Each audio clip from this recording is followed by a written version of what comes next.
Welcome to the Deep Dive, your shortcut to being well-informed. Today, we're embarking on a really special journey, actually. It's curated by the Pythoness Programmer, our very own software engineering psychic. She's pulled together the most intriguing sources from August 28th to September 2nd, 2025, giving us a kind of roadmap to what really matters right now. Our mission, as always, is to extract those crucial nuggets of knowledge, cut through all the noise, and get straight to what you, our curious listener, need to know. We're looking for those surprising facts, those aha moments where tech, human experience, and, well, global dynamics all collide. And the Pythoness Programmer has really delivered this week. The theme that just leaps out is this sense of a world in really rapid, almost dizzying flux. We're seeing how tech advancements, especially AI, aren't just changing things on the surface. They're fundamentally intertwining with, well, our behavior, our privacy, even complex geopolitical strategies. So our deep dive today will explore how these shifts impact everything from, say, digital safety to personal well-being, and yeah, even something like the clothes teens are wearing to school. It's about getting the so what behind the headlines. Okay, let's unpack this with some real-world implications then. Yeah. Starting with a claim that, wow, if it's true, hits incredibly close to home for pretty much every American. We're diving into these DOGE whistleblower allegations. Get this. Social Security Administration Chief Data Officer Charles Borges alleges that Elon Musk's Department of Government Efficiency, DOGE, and its affiliates, well, they apparently just overruled critical security and privacy concerns. Overruled them how? By uploading a database with virtually every American Social Security number to a cloud server. And Borges claims this server lacked sufficient security monitoring. Wow. The sheer scale of that claim is something. Borges' complaint, it seems, doesn't just point to bad judgment. It mentions potential violations of multiple federal statutes. And what's really alarming, is how this flags a potential breakdown in digital safety and ethics right inside government. The source suggests young and inexperienced engineers might have just trampled over security rules. That has massive real-world consequences. Right, even if nothing was actually stolen yet. Exactly. Borges emphasized that part, no active breach known, but the vulnerability. The potential for widespread identity theft is just immense. And think of the great cost if the government actually had to reissue all those SSNs.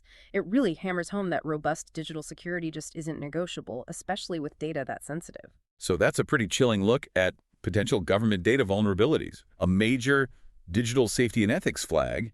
But the digital threats out there are constantly evolving, right? Speaking of which, let's talk about generative AI being weaponized now for ransomware. Yeah, I saw that. Researchers are sounding the alarm. Cybercriminals, even ones without technical expertise, are apparently using AI tools to cook up malware. Yeah, and that's the really interesting bit for the AI reality check, isn't it? How it lowers the barrier to entry for cybercrime. That's emerging tech, real impact right there. Makes sophisticated attacks accessible. Scary stuff. And it's not just lone actors. No, definitely not. Beyond that, the FBI is warning about China's Salt Typhoon hackers. They've apparently targeted 600 companies in 80 countries. That's way beyond just U.S. telecoms like we heard before. This global indiscriminate targeting is being called outside the norms of cyberspace operations, a clear global tech politics issue. And then there was that Iranian shipping cyber attack. A group called Lab Duktigan Farsi for sewn lips apparently hit satellite communications on over 60 Iranian vessels, including oil tankers and cargo ships. Yeah, left them blind at sea. Imagine that. It's a stark example of emerging tech, real impact, cyber warfare hitting physical infrastructure, critical systems. These incidents really underscore how interconnected and, frankly, volatile global cyber warfare is becoming. The rules are still being written, or maybe just ignored. And this volatility brings us to the bigger picture of global tech politics. We see governments, even companies, making moves. On one hand, you've got intelligence shakeups like DNI Tulsi Gabbard's ODNI 2.0 restructure, cutting 500 positions, consolidating offices like the Foreign Malign Influence Center. Framed as saving money, depoliticizing intelligence. Right. But critics are worried. They warn it could hollow out coordination, maybe create an intel community that's, well, cowed into delivering politically convenient affirmations instead of objective truth. That impacts national security. But on the other hand, you see some trying to be more proactive. Google, for instance, hinted at maybe creating a disruption unit to take down foreign hacker campaigns. Yeah, that's the idea. Moving from just reacting to actively disrupting. That's a huge question, though, isn't it? When private companies become sort of quasi-national security actors, taking offensive measures, what does that mean for oversight? accountability. I mean, it's vital to defend against threats, absolutely. But offensive ops by private firms could open up a whole new front in this global cyber landscape. Unforeseen consequences. It really blurs the lines, a debate to watch for sure. Absolutely. Big questions about digital sovereignty. Okay, let's take that idea of blurred lines and bring it right into our homes, because we're entering a new era with raising humans in the age of AI. The Pythoness Programmer highlighted this crucial everyday concern. We're living through the first year where machines can hold convincing conversations with children. And the speed is just remarkable. ChatGPT went from 0 to ubiquitous in 18 months. Think about that. It means kids, especially teens, are forming actual relationships with intelligence that isn't human. Right during a critical developmental window when they're figuring out how relationships work, that's huge for the human at the center. A real AI reality check. And it's so important we all get the technical reality here. AI doesn't think, it predicts. It's just pattern matching on a massive scale, like, incredibly sophisticated autocomplete. It doesn't feel empathy or understand context like humans do. Yeah. It simulates. Exactly. And that technical reality, while amazing tech, creates real problems for teens. First, zero frustration. The AI never disagrees, never judges, sounds nice maybe, but it validates emotions without providing that optimal frustration you get in human relationships, the stuff that helps you grow resilience, learn compromise. Good point. What else? Second, the confidence problem. AI often sounds most confident when it's most wrong, completely making things up sometimes. This can teach kids to equate confidence with accuracy, clarity with truth. That's bad for critical thinking. And third, the engagement trap. AI is designed to keep the conversation going. It's infinitely available, endlessly interested. For a struggling teen maybe looking for validation, that's like, as the source puts it, offering an alcoholic a drink that never runs out, a frictionless feedback loop without real growth. It seems like parents often fall into a few understandable but maybe ineffective traps with AI safety. Like either they ban it completely, which good luck with that, kids always find a way, right? Yeah. Or they assume it's just like Google, expecting sources and stuff. But AI often just gives this single authoritative sounding answer with no backup, or they rely only on parental controls, which kids are masters at jailbreaking. And then there's the "my kid is too smart to fall for it" idea. But intelligence doesn't really protect against these developmental vulnerabilities teens face. And the real risks, beyond the scary headlines, are often more subtle, insidious even, like cognitive offloading.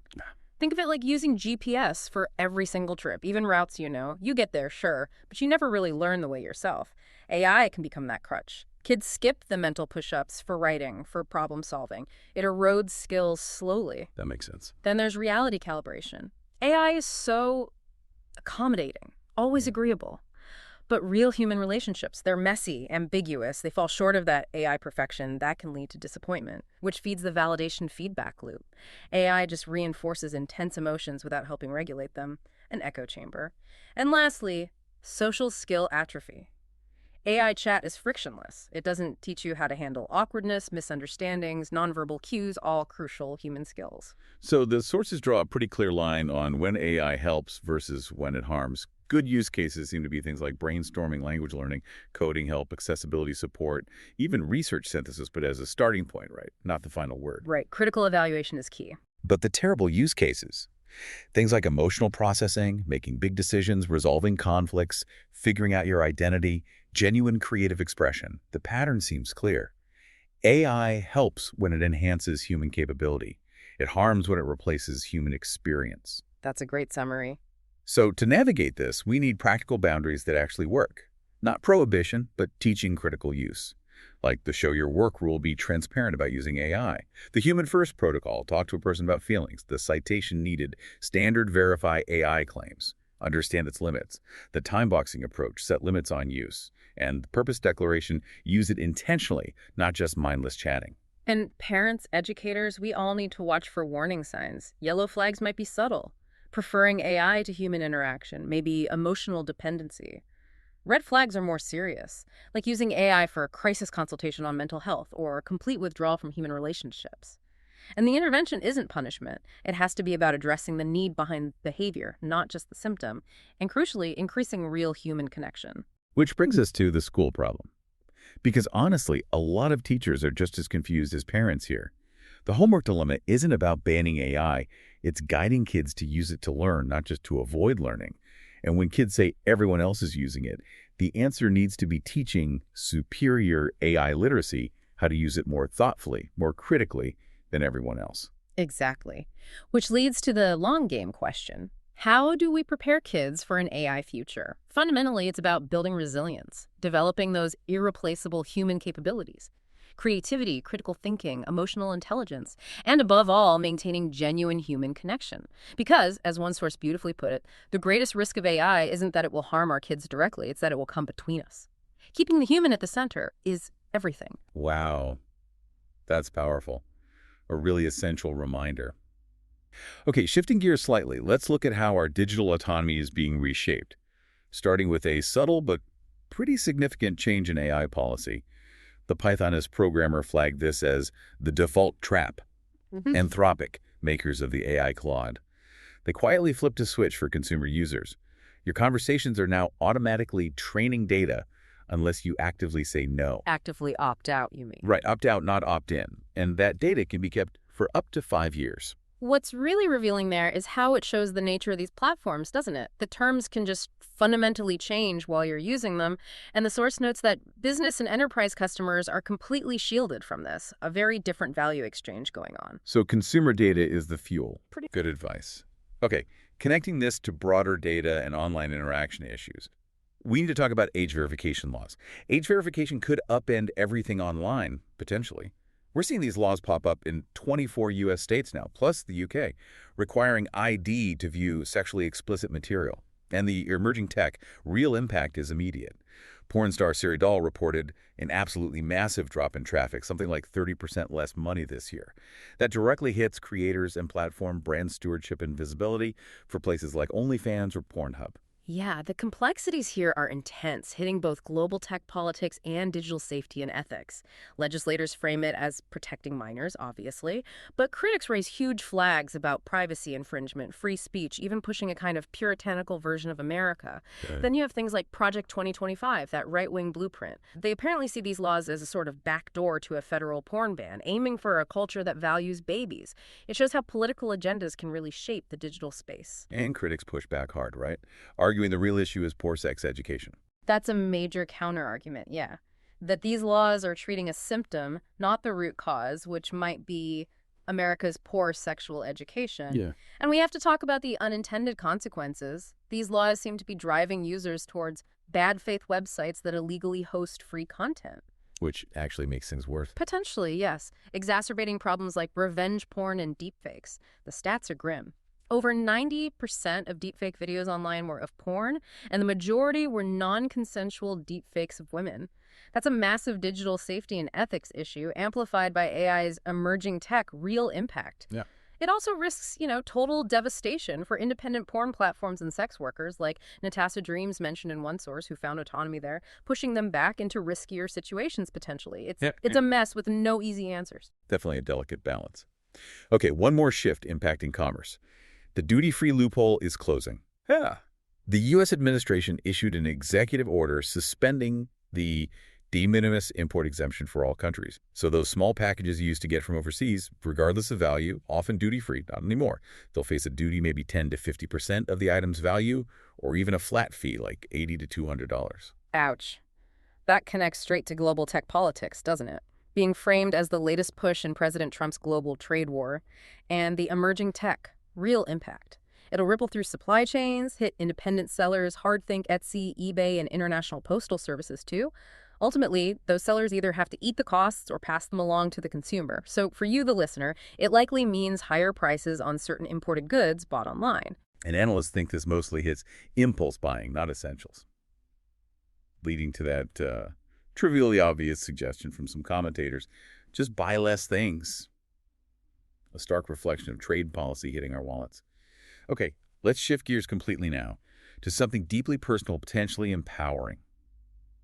The Pythoness Programmer was really drawn to pieces by Lindsay Mackrith, challenging how we view our minds, especially neurocomplex individuals, starting with this idea. Why no-chill is the true path to Zen for high-capacity minds? For some people, that restless, intense, existential no-chill isn't a flaw. It's the clearest sign of our vitality and creative edge.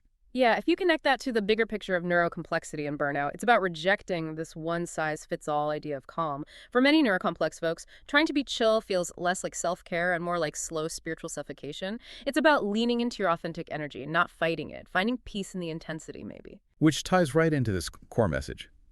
Your brain isn't broken. You've just been lied to. So many people, especially those late-diagnosed ADHD, autistic, gifted, or all three, were conditioned to see as weakness, things that are actually profound strength. They were told forever. Calm down, toughen up, focus better, be less sensitive, just constantly trying to fit a mold not built for them. It's a really powerful reframing, isn't it? The source talks about how people spent years suppressing what made you powerful. This is about flipping the script, reclaiming those unique traits for human at the center, empowerment. What was labeled a deficit is reframed as evidence of a mind wired differently for depth, originality, self-acceptance. Let's explore some of these so-called superpowers Mackworth talks about. First, hyperfocus. Not a lack of focus, but described as the engine of innovation, where time disappears, distractions fade, leading to deep pattern recognition, immersive creativity. The advice is to partner with it, create space for it, but also remember to come up for air to avoid burnout. Makes sense. Manage the intensity. Then, rigidity, often seen negatively, right? Inflexible. But here it's framed as the structure behind mastery. Deep cognitive commitment. It helps protect energy, focus curiosity for deep dives. The suggestion. Channel your rigidity into routines that support your long-term goals. Use it strategically. Interesting. Using it for you, not against you. Exactly. And finally, sensory sensitivities. Often seen as a burden, but reframed as a hidden gift of perception. Right. Allowing individuals to notice more, process details with high-resolution perception. The advice isn't to numb them, but learn to work with them. Curate your environment. Use that awareness as a creative or diagnostic tool. Understand your operating system. This is all about reclaiming what was always yours. What got mislabeled as too much was just not built for neurotypical systems. It's an invitation to reclaim your narrative, to ask that amazing question. If this trait were a superpower, what would it make possible? It encourages owning your difference, trusting your own mind, becoming fully you, seeing neurocomplexity as genius, not a flaw, immense capability. So after all that, what does this mean for you trying to navigate this incredibly complex world? From digital privacy battles and global trade shifts to AI creeping into our homes, and even understanding the power of our own unique brains. It's clear the deep dive never really ends, does it? We've covered a lot today, thanks to the Pythoness Programmer's insights. So much to process. Indeed. We've seen how vital it is to stay vigilant about our digital footprint, about those defaults that can change under us, and how crucial it is to approach AI with nuance, especially with kids seeing the potential, yes, but also the subtle risks to development. And we celebrated the strength and difference, the power in embracing neurocomplexity for growth and creativity. The Pythoness Programmer's curation really does give us a shortcut, reminding us knowledge isn't just facts. It's understanding how all these threads connect and impact our daily lives, our sense of self, our autonomy. So here's a final thought to mull over. In a world increasingly shaped by algorithms, by global tensions, by shifting norms, what does it truly mean for you to be well-informed, resilient, and authentically human? How will you actively participate in shaping your own experience and the future around you, rather than just accepting the defaults?